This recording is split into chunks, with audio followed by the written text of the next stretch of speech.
దేశానికి సంబంధించి కూడా ఈరోజు అన్ని పార్టీలు బీసీ బంద్కు పిలుపునిచ్చాయి. ఇక మనతో మాట్లాడేందుకు పిసిసి చీఫ్ మహేష్ కుమార్ గారు. ప్రధానంగా ఈరోజు బీసీ బంద్కు సంబంధించి కూడా అన్ని పార్టీలు పాల్గొని ఏం చెప్తారు? శుభ పరిణామం.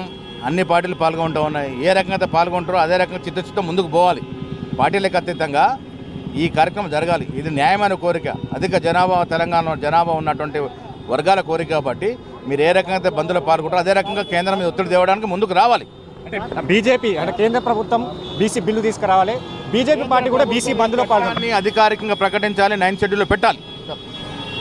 రైట్. ప్రధానంగా అన్ని పార్టీలకు సంబంధించి కూడా బీసీ రిజర్వేషన్లో పాల్గొనడం శుభ సూచికంగా భావిస్తున్నాం. కేంద్ర ప్రభుత్వం ఏదైతే బీజేపీ చేస్తుందో ఇక ఈ కుట్రలో భాగంగా సంబంధించి కూడా దీన్ని ప్రజల్లో ఎండగట్టేందుకే ఈరోజు బీసీ బంద్కు కాంగ్రెస్ పార్టీ మద్దతు ఇచ్చింది. ఇక బీసీలకు సంబంధించి కూడా కేంద్ర మొదలు నుంచి 42% బీసీలకు రిజర్వేషన్ తీసుకొచ్చే విధంగా కార్యాచరణ ఉంటుందని కూడా పిసిసి చీఫ్ మహేష్ కుమార్ గారు చెప్తున్నారు. కెమెరా పర్సన్ మనోజ్తో కలిసి హరీష్, ANN న్యూస్, హైదరాబాద్.